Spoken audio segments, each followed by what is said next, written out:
maestro de ceremonia. Bueno, Julián Espinosa, yo soy de Colombia, hice oftalmología en Colombia y hice oculoplástica en el Conde Valenciano, aquí en México. Y desde la semana pasada estamos haciendo estas reuniones como para no desactualizarnos, seguir presentando cosas. Y bueno, hoy va a presentar Alberto Abdala, neoplasia escamosa de la superficie ocular.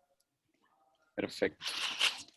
Están todos, espero que todo el mundo bien, más tranquilos con esta situación.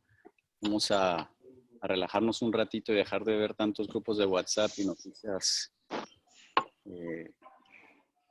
escabrosas, y vamos a hablar un poco de neoplasia escamosa de la superficie ocular. La charla se llama Mitos y Realidades. La enfoqué un poquito más a diferentes tipos de manejos que hay actuales, diagnóstico, y hablando un poquito de las conductas, ¿no? Porque a pesar de que es una enfermedad que aparentemente no es tan difícil de diagnosticar, creo que hay muchísima literatura en cuanto a los manejos, los diferentes tipos de manejos, la evolución, y cuando hay muchas opiniones encontradas es que generalmente no hay no hay un gold estándar. Entonces, pues vamos a empezar, y agradezco que cualquier persona que quiera hacer alguna anotación o preguntas lo haga sin ningún problema en el momento, y podemos ir parando y avanzando la charla a nuestro gusto. A ver. Obviamente no tengo un conflicto de intereses, todavía no me pagan los laboratorios por estar hablando de interferón, 5FU ni nada de eso, y agradezco a todos los colaboradores por la ayuda y los casos que vamos a hablar. Bueno. Estas todas son fotos de diferentes patologías a nivel conjuntival. Como podemos ver, hay una gran variabilidad clínica.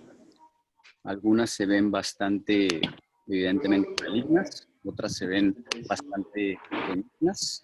Como diría nuestros profesores en el CONDE, algunas son diagnósticos de cajón, diagnósticos que los puede hacer hasta el guardia de la entrada del CONDE, pero otros, como veremos, no son tan fáciles. En esta diapositiva, todas son neoplasias escamosas de la superficie ocular. Todos son pacientes con enfermedades malignas.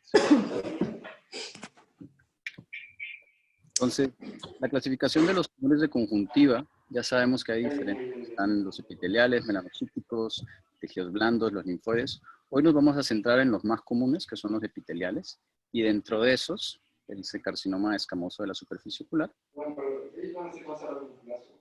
Si alguien gusta leer un poquito más del tema, hay un muy buen artículo que está abierto y lo escribieron los Fields en el Indian Journal of Ophthalmology, y les puedo pasar aquí, les paso el adjunto para que lo puedan. Juli, ¿puedes ponerle mute a todos los demás que no son Beto? Es que se oye mucho ruido de fondo. Yo lo tengo en mute. Sí. El que quiera hablar, que él pueda avisar por chat, o que Juli nos avise, ¿no? Si alguien quiere hacer... No, puede cada persona darle el mute solito. Sí. Entonces, escuchamos mucho del NIC o del SIN o de la neoplasia intraepitelial de conjuntiva, que pues como nos dicen es nada más cuando todavía no rompe la lámina basal. Es difícil hacer este diagnóstico porque no tenemos ojos de microscopio, pero con las nuevas tecnologías que tenemos disponibles, vamos a ver que encontrar la patología o diagnosticarla en este momento no es tan difícil como era antes. Y en rojo tengo pues lo que vamos a hablar un poquito más, que son el carcinoma de células escamosas, que ya sabemos que clínicamente es mucho más común en pacientes de edad avanzada, inmunodeprimidos. Lo que siempre nos dicen los libros, los pacientes con cerebral pigmentoso, no es que tampoco tengamos tantos casos, porque no son pacientes que nos llegan tanto a nosotros. Y generalmente son muy poco metastásicos, afortunadamente, pero sí tienden a invadir localmente. Y ese es el gran problema el cual nos enfrentamos en Latinoamérica, que desafortunadamente por el acceso a la medicina, estos pacientes nos llegan, como veremos, en estadios bastante avanzados y muchas veces bastante invasivos. Entonces, como decía, el meso es el tumor de superficie ocular no pigmentado más común. Y normalmente nosotros quisiéramos encontrarlo en momento, cuando solamente es una displasia epitelial conjuntival, cuando nada más hay células displásicas y están confinadas a las capas superficiales del epitelio. Desafortunadamente no es como nos llegan, y en nuestro medio algunos nos llegan como carcinomas in situ, que es hasta ese punto diría yo que es lo más positivo, pero desafortunadamente todos hemos tenido la experiencia que ya nos lleguen como carcinomas de células escamosas con invasión subyacente e invasión hasta también las estructuras ya más profundas de la superficie ocular o intraoculares. Ya sabemos que es más común en hombres, la edad a partir de los 60 años y pacientes que tienen piel blanca. No encontré alguna clasificación sobre el tipo de Fitzpatrick, pero hablan que entre Fitzpatrick 1 y 3, más o menos, pacientes que tienden a tener los ojos claros y que han tenido alta exposición a radiación ultravioleta. Yo veo muchos pacientes del ejército, que eso es por un contrato que tenemos allá, entonces sí he notado que hay muchísima exposición al sol, especialmente en los hombres, no se cuidan, no hay y el carcinoma vasocelular o los escamosos de superficie ocular es una incidencia altísima. El tabaquismo intenso, y sabemos que en los pacientes jóvenes con HIV o SIDA o cuando están inmunosuprimidos tienden a también presentarse en variedades mucho más agresivas y hasta bilaterales. Clínicamente hay una gran variabilidad. Hay muchas lesiones que se ven gelatinosas, otras sésiles, otras papilomatosas, leucopláquicas, nodulares y hasta ulceradas, ¿no? Que ulceradas es algo que nos hablan que es más generalmente que lo encontramos en pacientes con vasos celulares a nivel de piel. Pero lo pongo en nodulares y ulceradas en amarillo porque en este artículo, que publicaron también el año pasado, es bastante reciente, encontraron que los que presentaban clínica nodular y ulcerada tenían un riesgo mucho más alto de presentar invasión intraocular, ¿no? Entonces esto obviamente cambia de toda forma el tratamiento. Y pues también sabemos que pueden ser los signos clásicos de estos tumores son que tienen bordes mal definidos, generalmente tienen extensión corneal difusa y pueden afectar la zona interpapilar. Entonces, hay unas charlas muy bonitas de la doctora Karp, que también están en YouTube, que pueden ver, o los que hemos tenido chance de verla en persona, sabemos que ella siempre dice, hay que decir primero, ¿cómo se ven esto? Estos son los 4 casos de los que vamos a hablar hoy. Y según la doctora Karp, ella tiene un worrymeter, ¿no? Es como su medida para ver qué tanto nos debemos preocupar. Hay que decir primero si se ve benigno, si se ve sospechoso o si se ve maligno. Y también habla pues de la intuición femenina, que eso es algo que aquí los hombres no tenemos, pero nos podemos ayudar pues en las herramientas que ella recomienda, que son la nueva tecnología, que yo creo que afortunadamente casi todos tenemos presentes en nuestras diferentes clínicas. Los auxiliares de diagnóstico, hay muchísimos tipos de OCT, desde el time domain, spectral source, y ni siquiera hablemos de los laboratorios, pero lo que estos equipos nos brindan es que nos permiten hacer un análisis en vivo de la morfología de la córnea sin tomar biopsia. Antes era confinados a clínicamente si se veía raro, tomar una biopsia con bordes, los márgenes lo más amplios posibles y pues depender del patólogo, que muchas veces pues no teníamos un patólogo confiable a la mano, no todos tenemos al doctor Abelardo y muchos nos enfrentamos a patólogos que no tienen experiencia ocular, entonces era algo un poco más empírico. Con esta herramienta del OCT, pues vamos a ver que ya hay varios métodos por los cuales podemos sospechar con una alta sospecha de sensibilidad y especificidad si el paciente presenta o no una neoplasia escamosa maligna.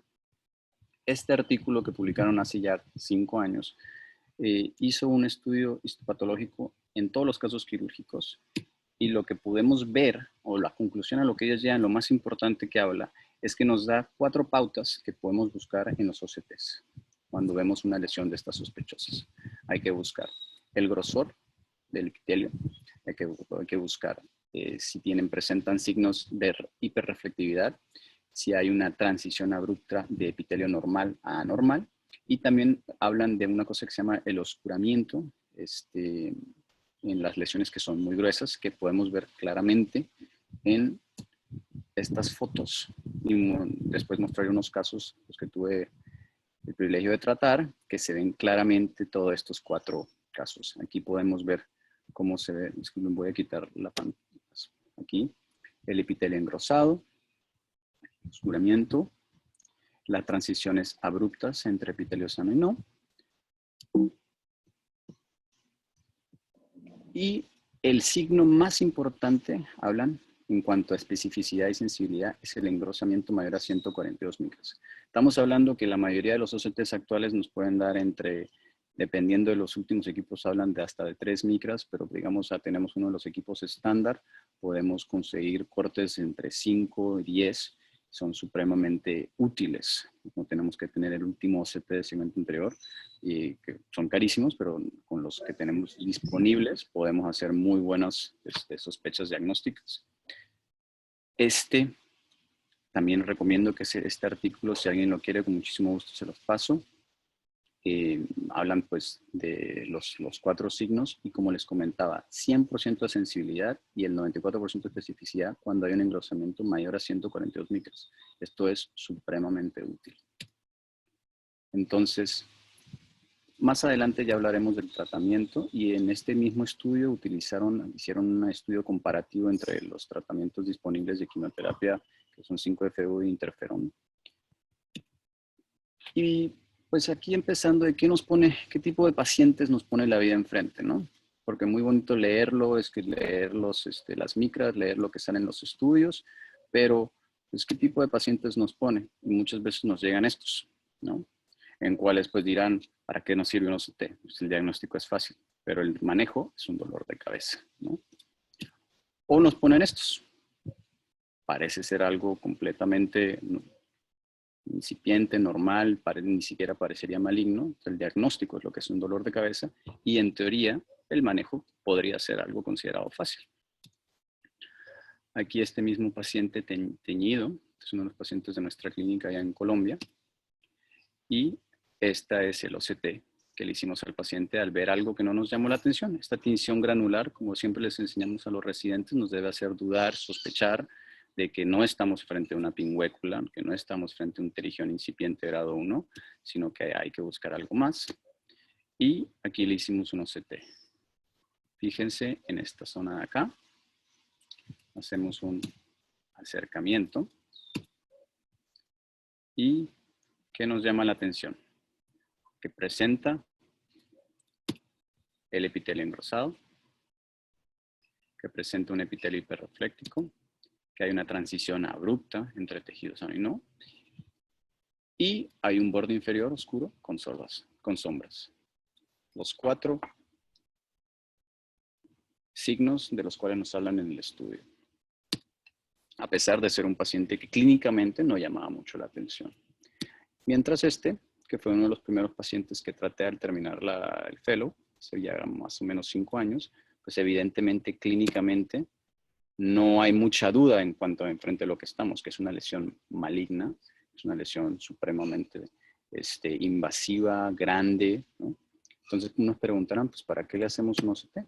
Más pues, adelante les mostraré las utilidades que tienen el OCT de segmento interior en estos casos. También presenta los 4 signos imagenológicos, las sombras, el epitelio engrosado, el cambio abrupto y el engrosamiento. ¿Sí se está escuchando todo bien? Es que no escucho. Yo Sí, te Beto, escucho todo súper perfecto. bien, Beto. Sí. El video va como 5 segundos atrasado, pero ya nos dimos cuenta y entendemos de qué estás hablando. Bueno, si quieren, entonces puedo ir hablando un poquito más lento y cambiando las diapositivas más pausado, entonces. Sí, está bien, igual no es mucho. Todo se está escuchando perfecto. Bueno. Alberto, una Dime. pregunta. ¿Cuál era el número de Martín de Boto acá desde lejos? Hola Martín, ¿cómo estás? ¿Cómo estás? Aproveché tu invitación, acá estoy. ¿Cuál era el número que dijiste a partir del cual era maligno de espesor de la lesión? 140 micras aproximadamente es lo que están hablando, ¿no? Recordemos que normalmente 50, están hablando que un engrosamiento más de 140, ya la especificidad y la sensibilidad eran altísimas para una lesión maligna para escamoso de superficie, porque estamos hablando de neoplasias pigmentadas de superficie, no funciona ese número. Esto es solamente para escamoso de superficie. Perfecto, gracias. Ok, entonces vamos a ver unos casitos. Este es el primer caso. Es un masculino, 60 años, piel blanca, un antecedente personal nada más hipertenso y acude por una carnosidad como él refiere. Aquí esta es la foto de la lámpara de hendidura. Aparentemente, si uno lo mira rápido, pues no tiene nada raro, pero luego vemos una lesión aquí en la foto de la derecha, un poquito gelatinosa, sobrelevada. Afortunadamente la vio un residente acuicioso, que pues nos las mostró y no nos gustó lo que vimos. Entonces, perdón, está como un poquito trabado. Le solicitamos un OCT de superficie ocular y podemos ver cómo presenta nuevamente aquí especialmente los 4 signos en esta toma de aquí inferior a la derecha, ¿no? Engrosamiento, cambio en transición abrupta entre epitelio normal y no anormal y las sombras que se pueden apreciar. Entonces, bueno, ya le puse pero aquí, ¿qué se les antojaría hacer con este tipo de lesión? Aquí a las personas, empecemos por el host. Juli, ¿qué se te antojaría hacer con un paciente así? Es una lesión aproximadamente de M2 a M4, M5, en una invasión como de 1.5 milímetros, no es muy grande, y tienes este OCT aquí. ¿Qué te gustaría hacer con este paciente? Dentro de los manejos que tenemos disponibles, cirugía, biopsia incisional, excisional, terapia con 5FU o interferón. Normalmente, ¿cómo ustedes lo están manejando ahora en el CONDE? Le haría una biopsia incisional y luego terapia con 5FU. Muy bien. Aquí nosotros decidimos hacer la biopsia no touch y nosotros sí ponemos injerto. Estamos con el interferón. ¿Perdón? No, Julián, le estoy preguntando si hay interferón. Sí, también tenemos un par de casos con interferón. Uno de hecho es de OSI. ¿Y por qué preferiste 5FU interferón? Porque ese no lo tienen que pagar. Ah, okay. No, y además con la doctora Raquel hemos visto súper buenos resultados utilizando el 5FU diluido cada 6 horas por una semana y 3 de descanso. Sí, pero no tiene comparación con el interferón. El interferón es una... Ahorita seguro que te voy a hablar de, como dice Carol, sobre las diferencias entre la mitomicina y el interferón. No tienen punto de comparación. Hay varias cosas a tomar en cuenta en cuanto a escoger el tratamiento tópico, ¿no? Y ahorita los tocaré, ¿no? Una es cómo le sienta al paciente el tratamiento, otro es el resultado que estamos buscando, otra vez es la adherencia al tratamiento, porque ya cuando estamos hablando de adherencia al tratamiento implica la parte económica, ¿no? Y también la frecuencia con la que hay que aplicarse las gotas. Pero pues también siempre está la parte quirúrgica que tampoco hay que despreciar, porque como veremos también en los artículos nos está mostrando que un buen manejo quirúrgico nos puede dar una tasa de éxito bastante buena. Entonces, en este caso hicimos una biopsia no touch. Beto, tengo una pregunta del chat. Ya sé que el OCT, o sea, tiene muchísima más resolución que VM, pero ¿qué nicho o qué utilidad tendría el VM para eso? Si sabemos que también se ve muy... En la clínica donde trabajo tenemos acceso a las dos. Verdaderamente yo siento que cuando estamos sospechando invasión a tejidos más profundos, como hablaba al principio, cuando estamos viendo variedades más agresivas o variedades como ulcerados nodulares, estamos sospechando que hay una invasión intraocular, yo sí solicitaría un VM, ¿no? Porque cuando tú estás viendo esa transición, esas sombras oscuras en el OCT, es porque ya la lesión está teniendo mucha más densidad y está empezando a tener invasión. Entonces, el VM yo lo dejaría para lesiones que estamos sospechando invasión intraocular o ya invasión a tejidos ya bastante más profundos, ¿no? porque también, no sé si alguien aquí ha tenido la oportunidad de usar el VM y es muy usuario dependiente, ¿no? O sea, en donde yo trabajo, a mí me toca hacerlo, y en otra clínica donde lo hacemos, lo hace una persona que tiene entrenamiento formal en ecografía ocular, que lo hizo en el Conde. Pues obviamente hay mucha diferencia, ¿no? Entonces, con el OCT es mucho más fácil de esa curva de aprendizaje, como disminuirla. Y entonces, en este caso hicimos una biopsia no touch, hicimos una doble corona con crío y pusimos el autoinjerto. Este es el posoperatorio, ¿no? Ya más o menos a las 3, casi 4 semanas, bastante bien adherido, ¿no? Ya no se ve la lesión que teníamos en el limbo. Entonces, la patología nos llega, el paciente con la patología en la mano a las 3 semanas. Decía líneas de corte libres de lesión. Pues esto es lo que todos queremos ver después de hacer una cirugía de estas, ¿no? Una biopsia no touch, que nos llegue la patología y nos diga bordes libres. Si no se siente, perdón la palabra, pero bien chingón, le dices ya al paciente, listo, ¿no? Pero, ¿es eso real o no? ¿Qué hacemos? En este caso, decidí solicitarle por mera y pura academia el OCT de control a las 8 semanas, y miren con lo que me encuentro. Otra vez, una aquí hiperreflectividad en la zona del, ¿cómo se llama?, del epitelio, con un poco de engrosamiento y un poquito de sombras. Eso no es. Estamos enfrente de cicatriz, estamos enfrente a una recidiva. ¿A quién le creemos? ¿Le creemos al patólogo? ¿Nos creemos a nosotros mismos? Porque pues yo dije que hice la cirugía perfecta, bonita, sin ningún problema. Entonces, ¿qué hacemos? Vigilamos, iniciar tratamiento tópico de una vez, más cirugía. ¿Qué harían ustedes? Oye, Beto. Dime, Chief. ¿Y transoperatoriamente no pensaste en poner mitomicina o alguna otra cosa? No, Chief, hice la técnica clásica de hacer doble corona con crío. Hice crío sobre esclera y con unos márgenes amplios y una membrana y el injerto. La verdad, la cirugía fue bastante tranquila, bastante noble, ¿no? Oye, y yo también pongo injerto, pero han discutido mucho si poner o no injerto en sospecha de neoplasia o en neoplasia. A ver qué opinan los demás. Todos están poniendo injerto, lo están dejando cruento. Jefe, ¿tú qué haces? Martín, Luis. La verdad es que la recuperación es mucho más linda cuando pones el injerto, pero hay que acordarnos que estamos tratando con cáncer. Y la verdad es que yo sí creo que el injerto puede cubrir un poco la recidiva. Yo creo que aunque esté indicado poner el injerto, yo creo que nos curamos un poco en salud si no ponemos injerto y vemos la evolución, que es lo que está viendo ahora Alberto.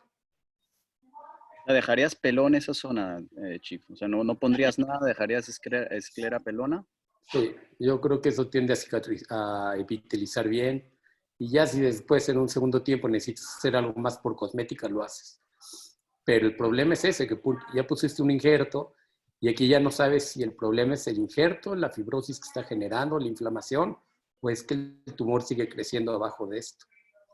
Exactamente, ¿no? ¿Y los demás cómo están haciendo? Tania Chaparro, de la Foscal, que yo la veo con ella. Yo en general le hago con un margen... Ay, perdón, Martín, adelante. Perdón. No, dale. No, te iba a decir, yo no trato mucho de estos tumores porque los ve más la gente de superficie, pero cuando me toca alguno lo que hago es un margen amplio en la parte conjuntival y esa parte sí le colocamos injerto. Y lo que poder con ultrabiomicroscopía o OCT de superficie es la parte corneal. Esa está más visible, pero si uno hizo la otra parte con la técnica clásica y dándole un buen margen, por lo menos yo nunca tuve recidivas de esa porción del tumor. Hola, estoy de acuerdo con el injerto. Nosotros también en Foscal hacemos la resección, la crioterapia doble y siempre ponemos injerto para manejar la parte de la conjuntiva y el seguimiento lo hacemos con la clínica, OCT a nivel del limbo y de córnea.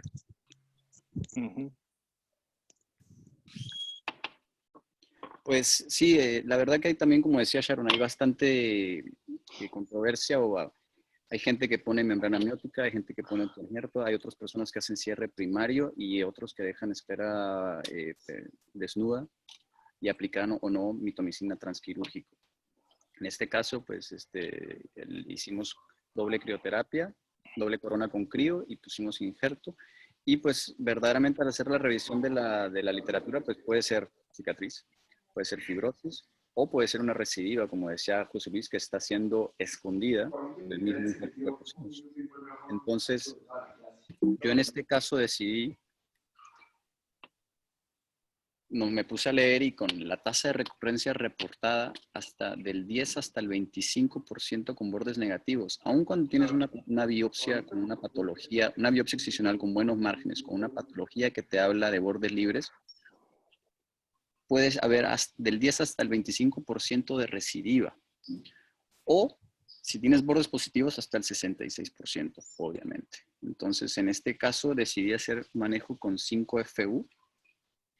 Le expliqué al paciente, le dije, pues le expliqué que podría ser nada más una fibrosis o no, que estamos viendo del mismo injerto, y él prefirió que iniciáramos, o sea, yo le comenté que el riesgo era bajo, lo que existía, y prefirió iniciar con 5FU, ya que era el tratamiento que uno le cubría la entidad y dos, que pues más económico era. Entonces, en un mito tenemos que la resolución clínica en el posquirúrgico de la neoplasia escamosa de superficie no siempre significa ausencia de la enfermedad. Un resultado de patología amplio nos puede estar, no nos podemos completamente confiar, ya que hasta el 17% de los pacientes con clínica postquirúrgica, estamos hablando tanto postquirúrgica como post-tratamiento, pueden llegar a tener una recidiva. Esto es diagnosticado con un OCT. Entonces, hay un potencial de recurrencia alta, no es nada despreciable, un 10 o un 15%, y siempre está indicado que lo estemos manejando y controlando con un OCT, como vamos a ver en los siguientes, si lo tenemos disponible, vamos a ver en los siguientes casos. El caso 2, Beto, dime. perdón, yo tengo una pregunta. ¿Qué tan válido podría ser hacer el tratamiento inicial con interferón o con 5FU sin llegar a hacer la cirugía y nada más un control estricto con OCTs? Completamente válido, es que eso es, ahí tengo otros casos.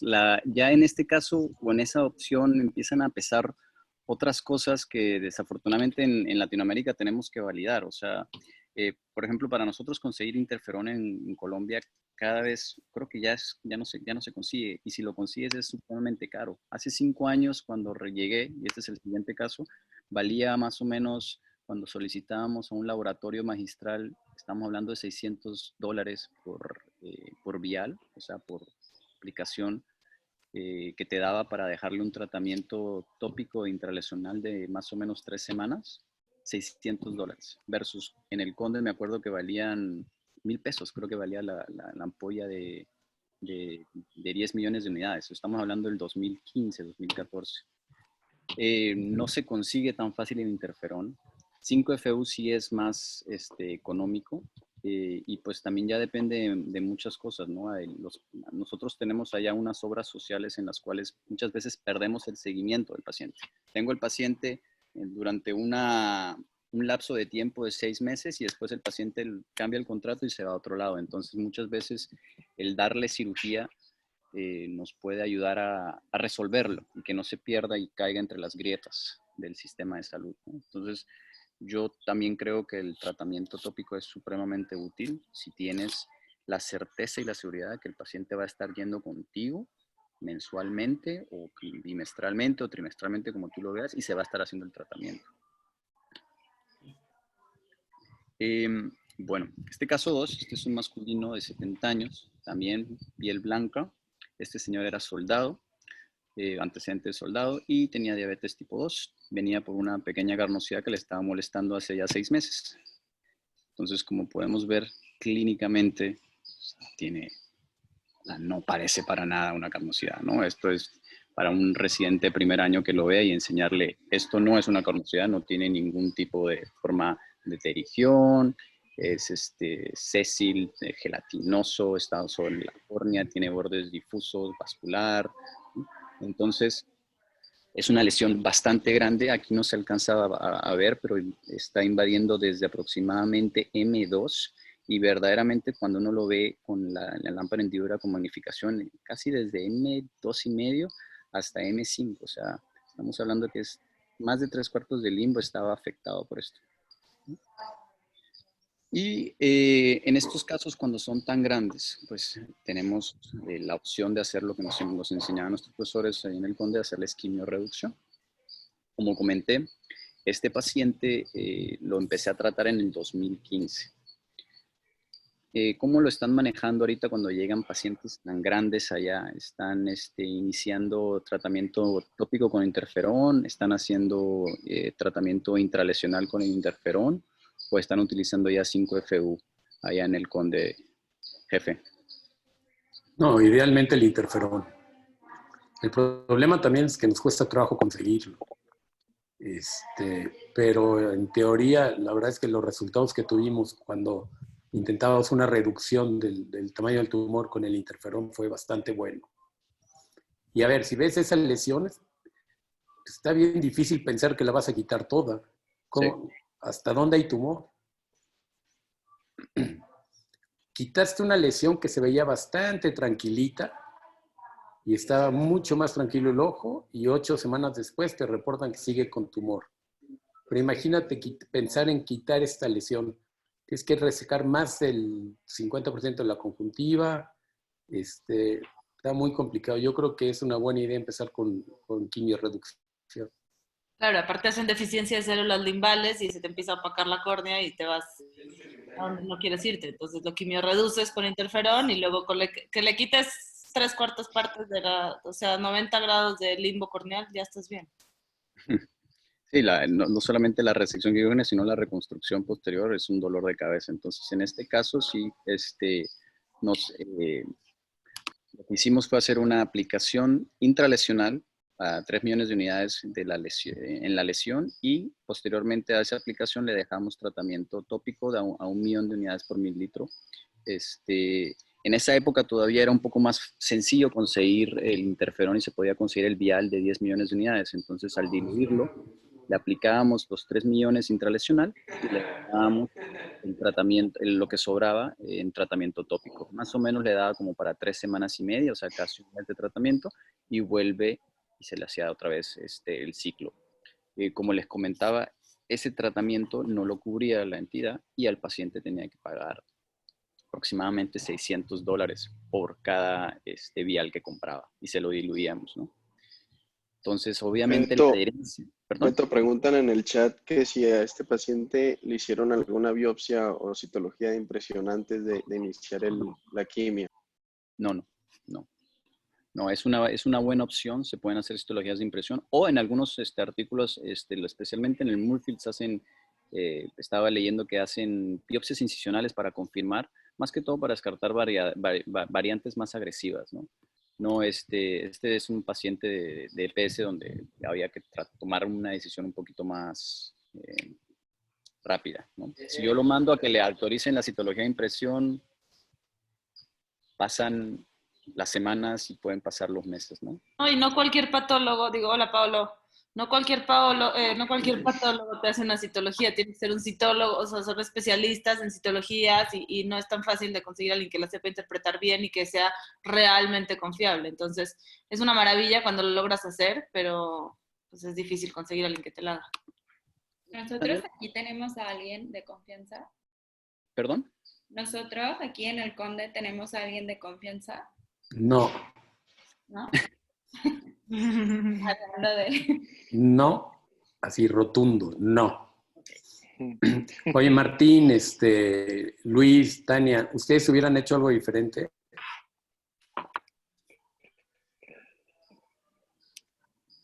No, estamos, habla Alberto Díaz de Colombia, no estamos de acuerdo con el procedimiento que adoptó Alberto.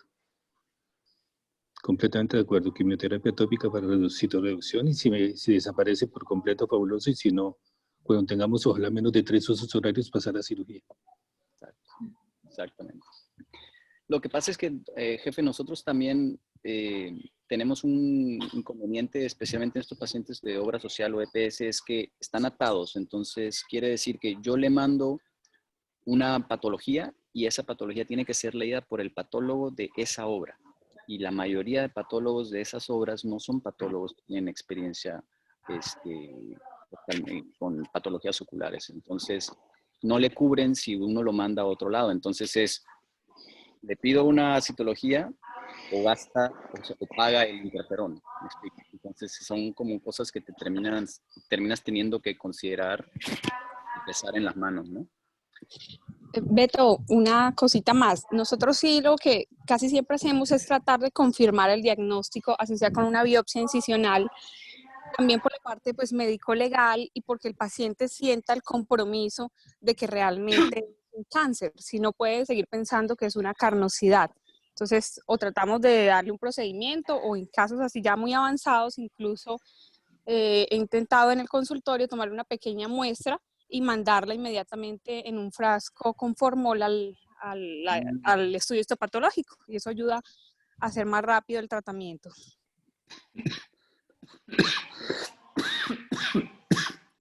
Yo cuando hago eso generalmente les solicito y casi los obligo a que lo tienen que mandar con el único patólogo con el cual tengo, digamos, confianza en la ciudad. Porque si lo van a mandar a través del patólogo de la entidad porque no quieren pagar el costo de la histopatología, pues les digo, no pues ¿para qué te voy a estar entrando a cirugía? Pero sí, totalmente de acuerdo contigo, Tania. O sea, cambia la adherencia al tratamiento 1000 veces del paciente, si entienden que verdaderamente tiene algo maligno. Esta siguiente foto, aquí es el paciente posterior a 6 ciclos de tratamiento intralesional y tópico. Podemos ver... Espera, Alberto, que no llega la foto. Ahí recién llegó la foto. Podemos ver cómo se ha aplanado la lesión, pero persiste esa gran invasión corneal que tiene. Está menos sobrelevada, pero esto estamos hablando de 6 terapias con tratamiento intralesional y tópico eso fueron 6, casi 7 meses. Y estamos hablando de un paciente de interferón alfa 2B. ¿De interferón? De interferón alfa 2B, o sea, y pagado por el bolsillo de él. Estamos hablando de 6 por 6, son $3,600, más o menos, por ahí. O sea, ¿sí? Y esto es a los 6 meses. Entonces, ahí cambió la siguiente. Entonces, este paciente pues me dice, doctor, es que ya no tengo dinero, o sea, ya no puedo estar pagando esto. Afortunadamente, pues, como podemos ver, si nos ponemos a fijar la invasión, va como desde M12 hasta M6 más o menos. O sea, pasó de ser casi poco más de 3/4 de toda la invasión limbal a ser 50%. Entonces, en este caso, pusimos a revisar literatura y en pacientes que son resistentes o que no tienen tan buena respuesta a tratamiento con interferón, pues tenemos 2 opciones. Tenemos 5-FU, tenemos mitomicina y también ayudarnos con una resección quirúrgica y después de la inmunoreducción, obviamente. Nos encantaría que todos los casos tuvieran esos resultados fantásticos que vemos que disminuyen con el interferón, pero no es el caso, ¿no? Algunas lesiones son bastante resistentes, como el caso de este señor. Y esta es un poquito más alejada. En el caso de... Beto, preguntan ¿sí? en el chat que si este paciente tenía algún antecedente de inmunosupresión. Aparentemente no, él negaba. Ya sabes, pacientes que dicen estar sanos. Era diabético, pero nada, ningún tipo de HIV ni nada de esas cosas. Entonces, en este paciente, uno de los mitos que pudimos comprobar es que el interferón no siempre tiene resultados milagrosos. En nuestro medio, el interferón en lesiones de gran tamaño es muy útil como quimiorreductor previo a la cirugía, supremamente útil, pero nosotros tenemos lesiones mucho más grandes y mucho más agresivas de las que les llegan en otros lados, por el mal acceso que tienen los pacientes o el acceso tardío al oftalmólogo. Es un tratamiento costoso y la adherencia del paciente es complicada, ¿no? Entonces, este artículo también habla mucho hice un update en la farmacoterapia para estas neoplasias escamosas, que más adelante les mostraré las opciones que tenemos, que ya conocemos, el 5-FU, el interferón y la mitomicina. Al final, en este paciente lo que le ofrecimos fue cirugía con mitomicina, se le realizó, desafortunadamente, posterior a esto, perdió el seguimiento, entonces no tengo las fotos de control. Caso 3. Masculino de 65 años, también. Perdón, Beto. Dígame. ¿Lo reconstruiste? O sea, ¿quitaste la lesión? Sí, quité la lesión, hicimos tratamiento con mitomicina, lo vi hasta el mes de tratamiento, le fue bien, desafortunadamente cambiaron el contrato y el paciente se perdió. ¿Pusiste injertos o qué hiciste? Membrana amniótica. Ok. Membrana amniótica. Y en este tercer caso, es un paciente con antecedentes negados y venía para cirugía de catarata. Afortunadamente, también un residente juicioso notó algo diferente en la topografía en esta zona inferotemporal, perdón, y nos lo manda para que lo valoremos y nos encontramos con esta lesión. Nuevamente, el OCT supremamente útil. A nivel clínico no se veía una lesión grande, una lesión bastante plana. Podría confundirse con un gerontoxón en un paciente de edad mayor de 65 años, pero nos podemos ver que clínicamente tiene todos los datos que nos estaban hablando en el artículo de la doctora Karp: las sombras, el engrosamiento, la transición abrupta, el engrosamiento del epitelio, y si nos ponemos a ver, va desde M4 hasta M8, esta lesión plana. Aquí está. Entonces, podemos ver cómo hay una vascularización superficial. Ella se decía que sufría de muchas alergias, mucha irritación constante crónica. Y decidimos hacerle 4 ciclos de 5-FU, porque ella no quería cirugía. Y cuando le comentamos las opciones, también, estuvimos de acuerdo que le podíamos brindar un buen control del problema con estos ciclos de 5-fluoracilo, que además esto sí se los cubría su entidad. Podemos ver en este es un comparativo pre y post tratamiento. Vemos cómo mejora. ¿Sí se está viendo? Sí, sí se ve. Pero clínicamente, este es posterior al tratamiento, persiste esa vascularización corneal. La lesión está mucho menos sobrelevada, está mucho más plana, pero persiste esto. Entonces, ¿qué hacemos aquí?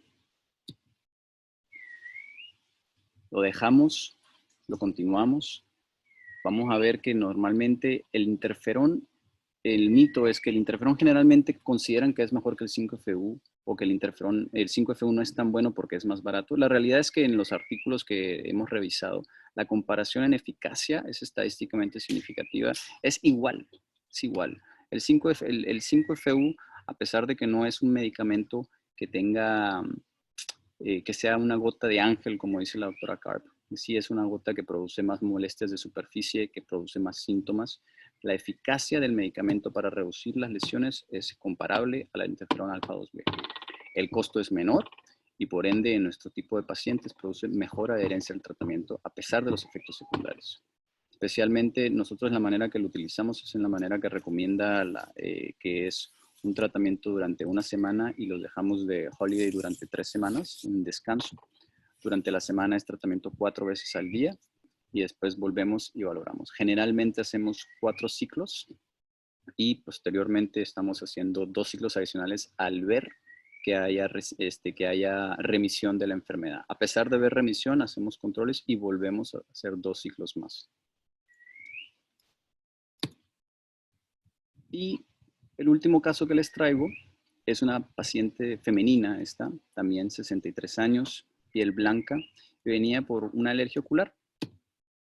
Esta es la foto que les había comentado, donde se ve lo que aparentemente parece un pterigión incipiente, una pingüécula grande, y obviamente, como ya les había mostrado, presentaba todas las características clínicas en el OCT de sospecha. Se le hizo un tratamiento tópico con 5-FU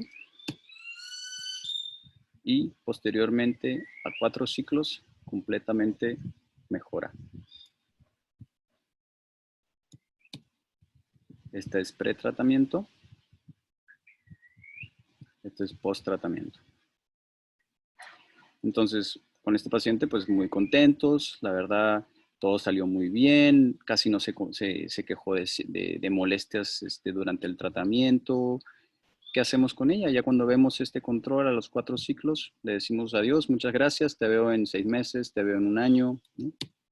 Pues revisando la literatura, en este artículo que ya les había comentado, vemos que para optimizar el tratamiento, recomiendan extender la terapia 2 ciclos adicionales si estamos hablando de 5-FU, o hasta 6 semanas si estamos hablando de interferón alfa 2B, cuando ya hemos visto la mejoría clínica. ¿Ok? Siempre pedir OCT en pacientes con resolución clínica, porque si no, hay hasta el 17% de los pacientes, que estamos hablando de casi un quinto de los pacientes, pueden presentar recidiva o enfermedad subclínica en estudios con OCT.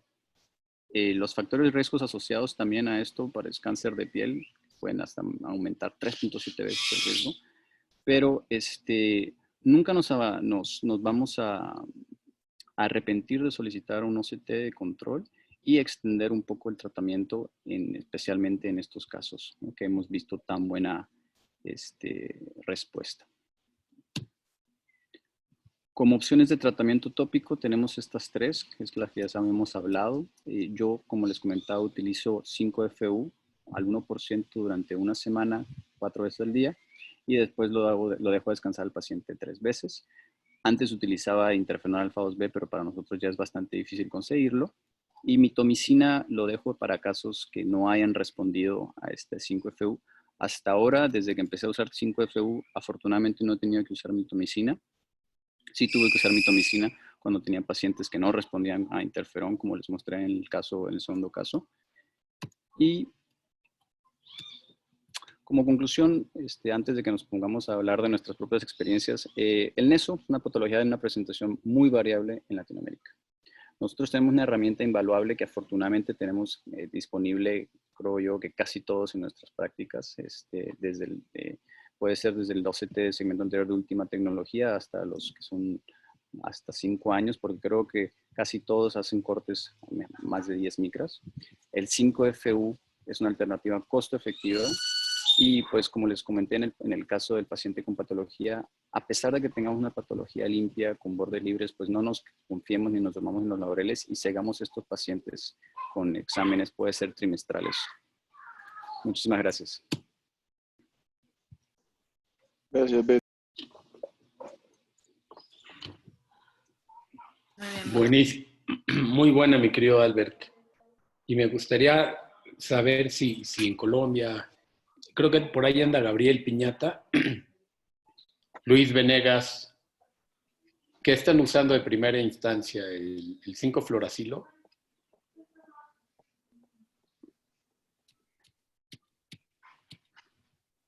¿Sí se oyó? Sí, pero es que todos están en mute. Quítales el mute, Juli. No, cada uno tiene que sacarlo cuando quiere contestar. Sí, sí, sí se escucha. Tú, Martín. Ahora sí. Arrancas con... Arranco que yo soy el que menos experiencia tiene de esto porque a veces trato algunas lesiones pigmentarias y algunas de estas que acaban de mostrar, pero en general los trata la persona del segmento anterior. Tengo cierta experiencia con mitomicina C al 004 y una de las preguntas que tenía para Alberto es por qué ahora en su elección cambia por 5-FU, que es mejor tolerada? ¿Cuál es la ventaja? En cuanto a precios, son relativamente similares en Colombia. El 5-FU con la mitomicina siendo un poquito más económica. En cuanto a adherencia al tratamiento, la mitomicina, sí, los efectos secundarios, por lo menos en mi experiencia, son fuertes. O sea, el paciente se queja muchísimo, le arde muchísimo, le molesta muchísimo. Yo la ponía al 0.05, no al 0.04, si no estoy. Y comparado con el 5-FU, la verdad que siento que las 3 semanas de descanso le mejoran muchísimo la superficie, especialmente cuando los maneja uno con lubricantes, con revitalizantes, con geles. Y otra vez cuando tienen que volver a tomar la semana de tratamiento, como que han agarrado un respiro. Y los pacientes tienen mucha mejor adherencia. Y una pregunta, Beto. Tiene mucho tiempo que no uso mitomicina, pero si mal no recuerdo, en los pacientes en los que no estamos poniendo ni membrana ni injerto y dejamos la esclera denudada, la mitomicina hace perforaciones esclerales, ¿no? Eso es lo que dicen, que si el plan es utilizar mitomicina postquirúrgica, no debes de dejar la esclera libre, ¿o me equivoco? Más que perforaciones esclerales, lo que he visto es que sí empiezan a hacer una deficiencia de células limbales fuerte. Fuerte porque te lo digo, porque tengo a mi corneóloga de cajón, que es mi hermana, que pues obviamente cuando le mando eso, pues, no le gusta, ¿no? O sea, la mitomicina agarra y revienta el limbo durísimo, ¿no?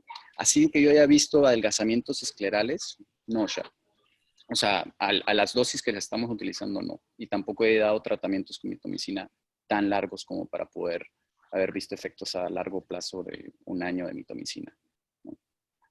Los artículos de la doctora Karp encuentran que la eficiencia entre mito, interferón y 5-FU, bueno, entre interferón y 5-FU son muy similares en resultado de disminuir la enfermedad o de quitar curativos, pero la diferencia está en los síntomas, ¿no?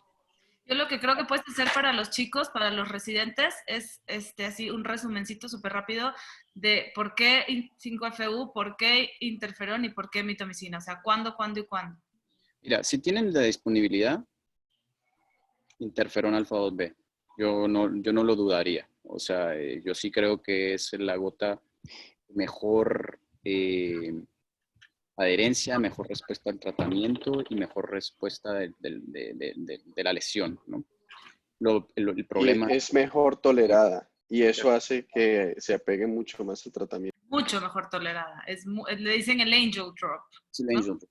Y hay muchas, hay bastante reportados sobre las aplicaciones intralesionales que la puedes aplicar con el interferón alfa 2B, ¿no? No tengo experiencia en tratamiento intralesional con 5-FU, ni tampoco he leído nada de eso. Y siento que hacía que la lesión respondiera más rápidamente cuando hacíamos aplicaciones intralesionales. El 5-FU, costos excelentes, como comentaba. Adherencia, sí les molesta durante la semana, pero pues se los explica si es una semana que es bastante fácil de tolerar si los pacientes se mentalizan. Y la mitomicina verdaderamente es una gota que creo que la dejaría de última opción en caso de que no haya tenido buena respuesta o que no tengas nada disponible a la mano, ¿no? O sea, tampoco. Doctor Francesca tiene la mano levantada. ¿Vas a decir algo, Fran? ¿Me escuchan? Sí. Ok. Alberto, ¿y cómo haces tú la dilución del 5-FU? Depende de qué presentación tengas. A nosotros nos llega en 250 miligramos, 4 mililitros. Ok. Si te las puedo mandar. Nosotros esto lo estaba buscando porque es matemáticas. Sí. Trato de dejarla al 1% y... O sea, le diluye con solución 1 esa 9, ¿no? Exacto. Exacto. Y otra preguntita. Por ejemplo, aquí lo que yo he visto y he hecho es que a los pacientes, independientemente, clínicamente ya están mejorando, sí le extendemos el uso del 5-FU las 6 dosis. O sea, no sé si tú recomendarías, ok, por OCT ya se quitó, pues ya suspendo o mantenerlo las 6 dosis. No, lo que pasa es que 4 es el ciclo estándar, o sea, 4 es lo que es estándar de que tú inicias con 5 FU. Lo que recomiendan en el artículo es, si con 4 respondió, hazle 2 adicionales. Si te tocó 6, Ok, hasta que haya respuesta clínica, le haces 2 adicionales además. O sea, siempre ok. son 2 adicionales, porque el riesgo de que tú veas que haya respuesta clínica y verdaderamente vaya a recidivar sin hacerle las los 2 ciclos adicionales es casi del 20%, o sea, es bastante alto. Si Ok. tú ves respuesta y tú ya no ves de lesión, agrégale 2 ciclos más. Yo quisiera hacer una pregunta a Beto y a todo el panel, y es el caso contrario. Cuando inicié 5-fluoracilo, que pues es lo que estamos usando ahora, que nos toca, cuando no tienen respuesta, llevan 3, 4 ciclos, ¿cuánto tiempo deciden esperar para empezar a ver respuestas clínicas favorables o cuándo deciden cambiar de terapia o cambiar a cirugía?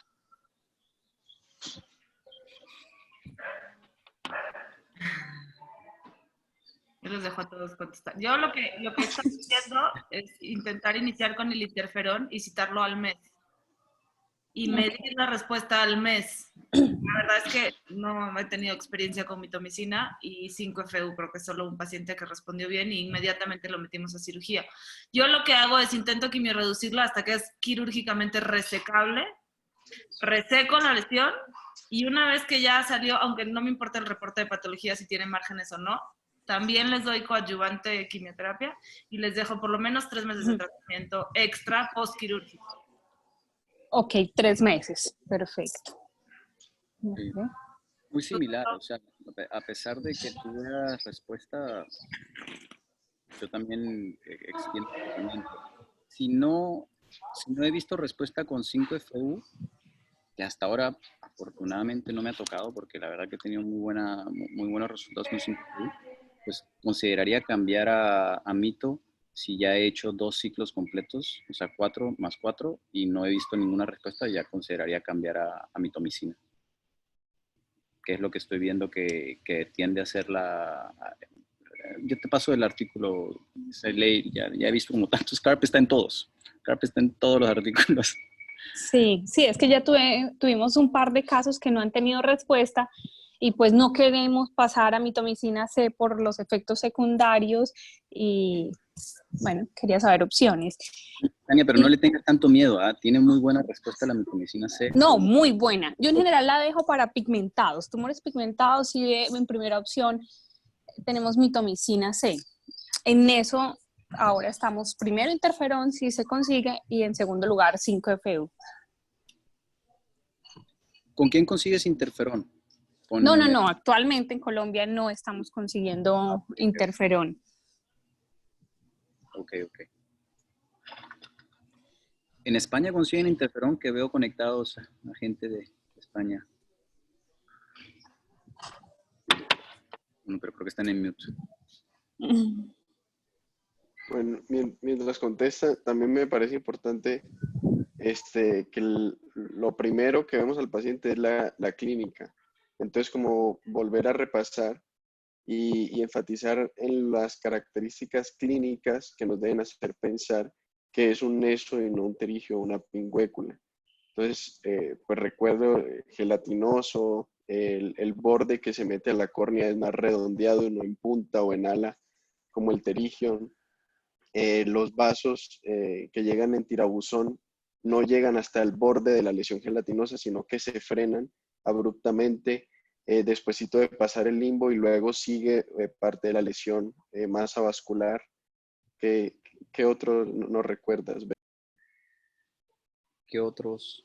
La verdad es que hay tantas lesiones que se ven tan benignas que cuando uno las empieza a ver, ¿cómo se llama? Haciéndole análisis in vivo con OCT, se ven tan sospechosas que yo te diría, si algo no te late, o sea, si no tiene una pinta clásica de terigión, mandarle un OCT nunca está de más, honestamente. Todo lo que dijiste y... La tinción con rosa de bengala o con fluoresceína, ¿no? Que se ven como las motitas. Y la tinción eso nos debe hacer. Tampoco quiero que los residentes estén ahora mandándole OCT de segmento anterior a toda pingüécula que salga, pero pues sí es algo que, que la verdad que es una herramienta bastante útil cuando hay una lesión que nos llama la atención con todas las características que dijo Julián. Sofi, ¿por qué no hablas en vez de escribir? Quita tu mute. En Chile, ¿qué manejo le están dando a este tipo de lesiones? ¿Están consiguiendo...? Ya quería decir algo, Beto. Lo que les escribí, pues ya lo había mencionado Tania, que una charla que vi hace un año de la doctora Karp mencionaba que cuando eran lesiones pigmentadas prefería de inicio usar con el uso de mitomicina C. Y si era paciente inmunosuprimido, idealmente utilizar 5-FU. Muy bien. En el chat, ahí mandaron la dilución del 5FU y más arriba también mandé el artículo del High Resolution OCT para el diagnóstico y manejo de NESO. Ahí está en el chat para que todos lo puedan bajar. Sí, yo también luego paso todos los que revisé para la charla con mucho gusto. El 5FU depende de qué presentación, en qué presentación la mandaste la dilución. Porque hay unos de 250, otros de 50. Es dependiente de la concentración de que venga el medicamento.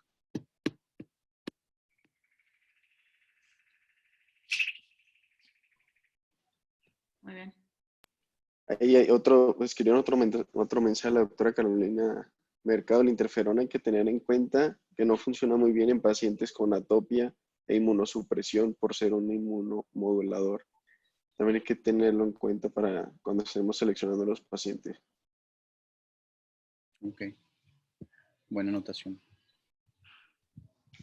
Va. ¿Alguien más tiene alguna pregunta? Puede levantar la mano Quitarse o hablar. Si quieren solamente hablar, hunden la barra espaciadora, la dejan presionada mientras hablan, hacen la pregunta y ya luego. Si no, pues... Julián, no aparecen en el chat las diluciones de las gotas. ¿Ya los enviaste por este chat del Zoom? Sí, 5FU. Está en el Zoom la doctora Carolina Mercado. Lo mandó a todos. Dice 5FU for Bueno, ahora miro. Ajá. Pero por aquí yo la tengo, si no. Me lo reenvías después porque no lo veo yo. Bueno, muchas gracias a todos. Un placer habernos conectado acá y salir de esta cuarentena por un rato. Sí. Saludos a todos y que anden muy bien. Muchas gracias por conectarte, Martín. Hasta luego. Gracias, Beto. Están Gracias, obviamente Beto. bienvenidos todos a las próximas que estamos haciendo. Ahí tenemos el derrotero y si alguno quiere hacer, o sea, quiere ser el speaker, el que habla, también bienvenido. Lo organizamos, estamos haciendo lunes y miércoles. Y si hay mucha demanda, podemos subir los días de la semana que lo estamos haciendo. Pero hasta ahorita están invitadísimos a asistir. ¿La próxima quién es? ¿Me toca a mí? Sí, creo que eres tú con tiroides. Muchas gracias a todos los de la Foscal por conectarse, a todos los de la Universidad del Norte también, los de Colombia y la gente de todos lados, España, que se conectaron a Argentina. Sí, Fabulosa. De mi alma mater también hay muchos conectados. Muchas gracias por asistir. Bueno, gracias. De verdad, muy buena tu plática, mi Albert. Muy didáctica. Quiero ver Y Julián, fabuloso tu proyecto. Luis, Díaz, Tania, ¿me oyen? Sí, señor. Sí, José Luis. ¿Quieren dar alguna plática la semana que entra ustedes? Yo he ocupado y he delegado en Tania mi reemplazo. Yo sé, entonces... pero Tania... Vale, pues ponle la tema, verdad es que me tema, gusta. Voy a probar primero mi internet dando charlas porque estoy retiradita de la ciudad y entonces si ¿Por qué no funciona. nos das frontoplastía? Bueno, es una muy buena opción, claro que sí. Probaré ¿Sí? con el internet y a ver si funciona, les confirmo mi charla. Tú puedes todo. Perfecto. Muchas gracias por la invitación y estaremos en punto en la siguiente. Tania, te ponemos para el lunes, ¿te parece? Dime. Te ponemos para el lunes.